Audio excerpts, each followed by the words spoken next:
What's up, guys? So in today's video we're going to be talking about which is better as a daily driver, the Jeep TJ or the Jeep XJ. I have both of them, so you're just going to hear my opinions on kind of both of them after using both pretty much as dailies. My XJ is kind of my winter daily, and then the TJ is kind of the TJ and the MJ and the Cobra kind of share the summertime, just kind of depending on the weather. But so kind of we're going to go over the drivability, practicality, the cost, and then the reliability, and just kind of the driving experience. So those are going to be the categories we're going to be talking about.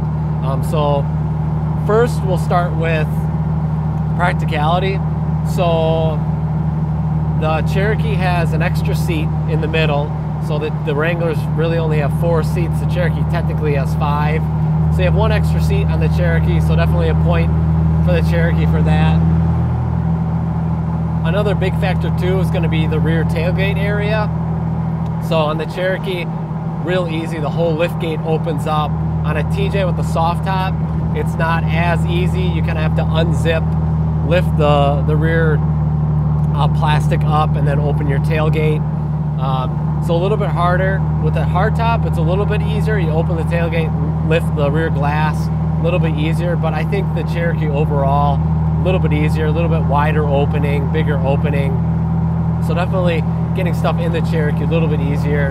As far as like total storage area, the Cherokee definitely wins because you can fold the seat completely flat in the back, where the Wrangler, it only kind of like folds and tilts up a little bit. You can take the Wrangler seat out, but then you are kind of losing the rear seat. So the rear cargo area is definitely bigger on the Cherokee. You can fit more stuff. The Wrangler, you can have a decent amount of space, but you are kind of having to deal with the rear seat, and it's just not as good and not as easy as the Cherokee. So depending on what you need, you know, if you need a ton of space, definitely more the Cherokee. When I do photography work, being able to lay the rear seats down and just load your stuff up, or go to the range, load all the guns and equipment in there, makes it really easy to do. So I think definitely practicality wise, the Cherokee wins. And then you have 4 doors, so if you have to take people, they can easily get in here, versus with the Wrangler, you have to fold the seats forward, they're climbing in the back, not as great. So I think pretty easily, practicality wise, the Cherokee definitely gets a point for sure over the Wrangler. And you know, it kind of depends, not everyone needs a ton of cargo space or people to go in back, so it might not really matter to you, but you know, for those that need that, the XJ is definitely better. So reliability wise, now the Cherokees and the TJs share a lot of the same driveline components, so axles, engines, some of the transmissions. So you're really not going to be gaining one over the other. Some of the XJs sometimes have a hard time with cooling. That engine bay is kind of small, but with the right cooling setup, that's really not a big deal. So I would say reliability as far as engines and drivetrain, definitely don't really go either way. They're both fantastic. You get the 4-liter or the 2.5, great engines. You really don't have to worry too much about that. One thing I will say is this isn't going to pertain to people who live in an area where they don't use rolled salts, but where areas where they do use rolled salts and you have to deal with rust. The one nice thing about the TJ that I think has over the XJ is going to be the frame. So on an XJ, if you start getting rust in the uniframe, you know, it's a lot harder to fix. You know, with the TJs, you can box the frames in, weld them up, fix them up. The Cherokees are definitely probably a little bit harder, and once you're past a certain point, it's probably no good. So I think a TJ having a frame, as far as dealing with rust, now it's going to obviously come case by case basis.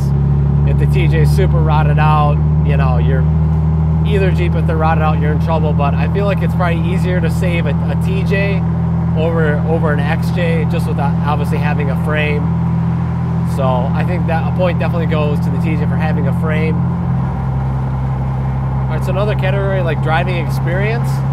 Now, if you're like for a daily driver, if you need to be driving on the freeway a ton, I'd say the Cherokee is definitely better. A little bit smoother ride.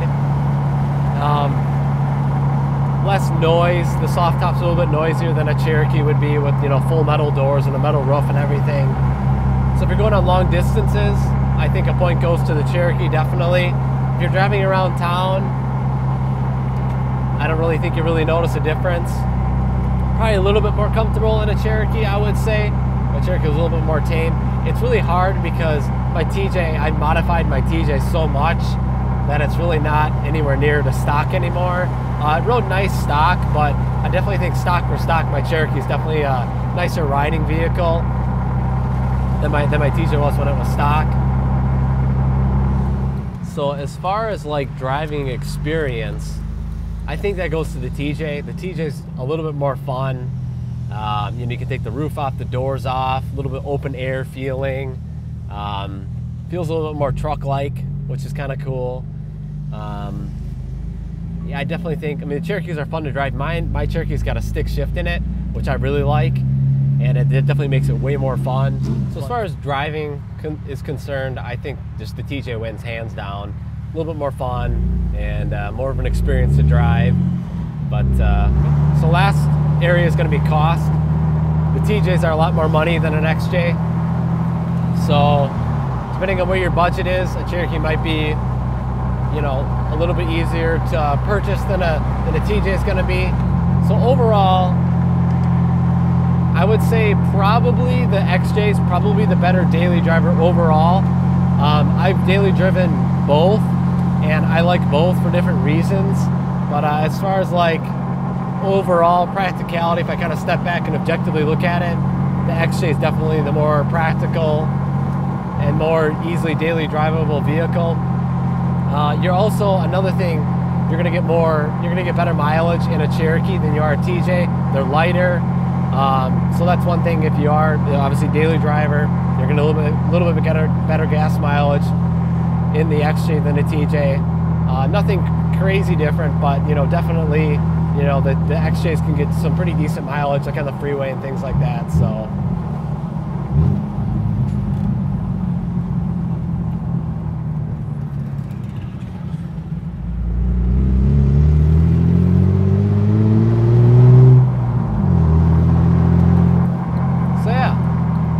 Anyway, guys, hopefully you guys found this video helpful. If you're kind of having a hard time picking between the two, both are great, but depending on your needs, you know, is going to depend which one's best for you. But I'm glad I have both, because both suit two different needs. So yeah. So anyway, guys, hopefully you guys found this video helpful. If you did, definitely give the video a thumbs up. That helps me out a bunch, guys. And I'll catch you guys in the next video.